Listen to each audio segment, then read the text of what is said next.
the Democrats have taken a big step toward achieving their grand plan with President Biden's Build Back Better agenda and their victory during the previous House vote, which actually gave way for the advancement of the stimulus. However, the situation is bound to get even trickier to handle as they now work on crafting legislation to pass more than $4 trillion in new stimulus spending. So what's the next step here? House Democrats are calling for the stimulus bill to include an expansion of housing credit. Could they actually have this in the spending bill? We'll discuss all of these and more in today's video and provide the latest updates on the fourth stimulus check and recurring stimulus check updates, so definitely stick around to the end. But first, I want to say welcome back to all my subscribers. I really appreciate you guys, and for those who are brand new to the channel. So if you have not already, hit the subscribe button, join the family, and tap the notification bell so you're notified just as soon as I release new videos and updates. And let's go ahead and get into it. Now guys, if you were not aware, many economists are speculating that inflation will continue to rise. There might be a risk of hyperinflation as well, and that's really not good news. Now, as inflation rises, the prices of everyday goods and necessary items also rise. The daily budget that you're setting aside today might not be enough in the coming months, as prices could skyrocket to almost double their price today. That's just the truth of inflation and what may actually come into fruition soon. So how do we prepare for this and ensure financial security for ourselves and for our families? Lately, I've been looking into gold as an investment to be able to protect myself and my family against inflation and the possible expensive prices to come. Now, of course, you guys should always consult with a licensed professional advisor before making any financial decisions, and this is definitely not financial advice. But if you're curious about how I may be preparing for the coming inflation and why gold may be the pick to hedge against inflation, then you should definitely get your free copy of the special report on gold compiled by a team of millionaires that explains exactly why billionaires are stockpiling gold right now. Question is, what do these billionaires know that we don't know yet? Get your free copy of the gold report in the description down below. So here's your daily update on the $1 trillion bipartisan infrastructure bill and the $3.5 trillion infrastructure bill. The Democrats have just taken a big step toward achieving their grand plan with President Biden's Build Back Better agenda in their very first victory during the previous House vote, which actually gave way for the advancement of the stimulus. However, the situation is bound to get even trickier to handle as they now work on crafting legislation to pass more than $4 trillion.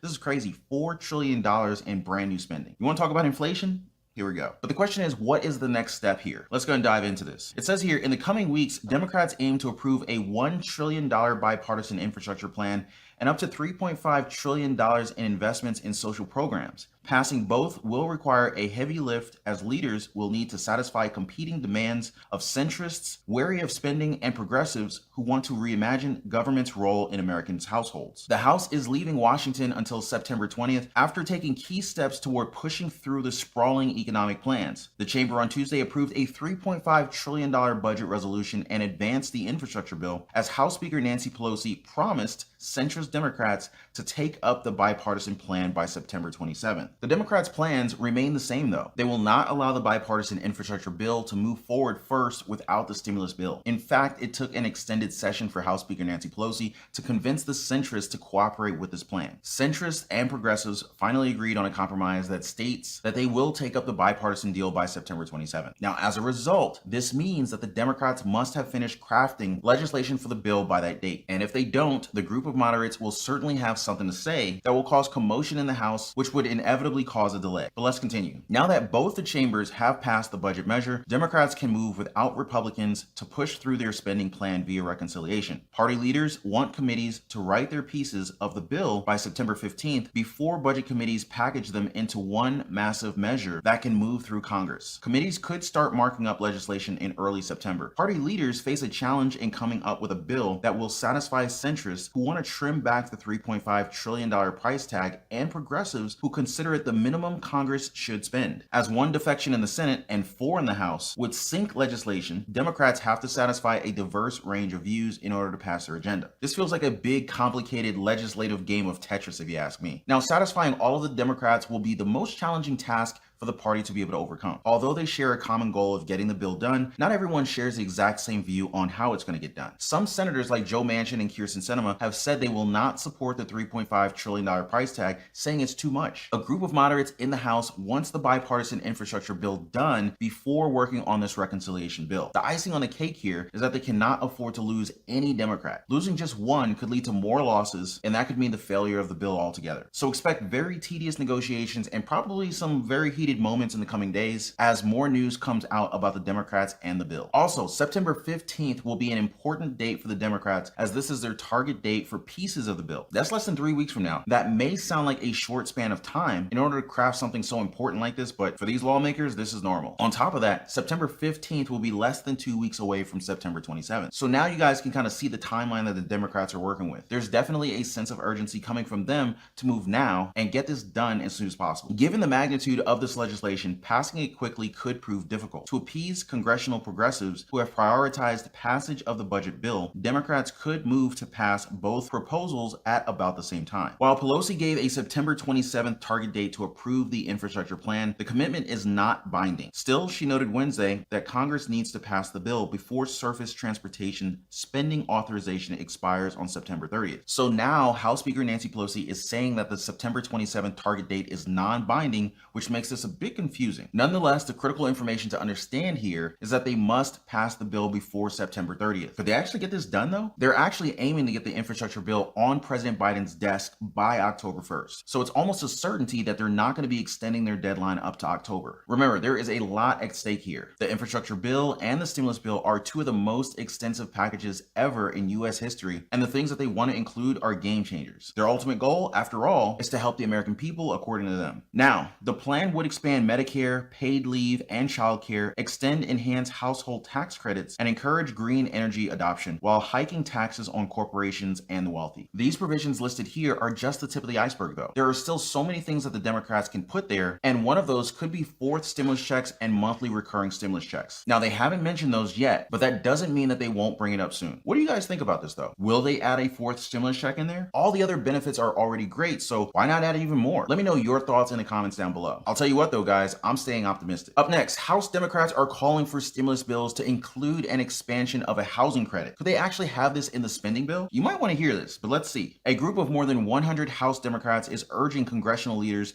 to include the expansion of the low-income housing tax credit in a forthcoming social spending package that advances President Biden's economic agenda. Now is the time to expand and improve the housing credit to tackle America's affordable housing crisis in a meaningful way that leads to stronger and more productive communities, greater economic mobility and job growth, as well as better education and health outcomes. This is what lawmakers wrote in a letter to House Speaker Nancy Pelosi, as well as House Minority Leader. Now, this isn't actually the first time that a call for more affordable housing came up in Congress. In fact, I remember sharing with you guys just recently that Senator Ron Wyden unveiled a bill aimed at making housing more affordable. And now, more than 100 House Democrats are urging that they must include an improvement on housing credit in the stimulus bill. You see how they're adding more and more things in here? It's only a matter of time before they say, hey, we got to cram this fourth stimulus check in here. You know, that's what I feel is coming. But we can definitely say that this is not an unusual thing to see, and it's likely part of the Democrats' agenda. Now, if they can get this done, we could see more affordable housing, less homelessness, and even more tax credits. Comment down below if you're receiving a monthly $250 or $300 tax credit for your children right now. This would be more of the same. Isn't that great for everyone? But let's continue. The lawmakers who wrote the letter are pushing to have a bipartisan housing bill that they've sponsored included in the broader package. Their bill aims to strengthen the low-income housing tax credit, a tax break for developers of affordable rental housing. And it would do this by increasing state allocations of the credit, increasing the number of affordable housing projects that can be built using a type of tax-exempt bond, and making improvements so that the housing credit better serves underserved communities. The House Democrats said that their bill should be included in the $3.5 trillion stimulus package because it would benefit low-income communities in urban, suburban, and rural areas. And they noted that their measure has the support of many lawmakers on both sides of the aisle,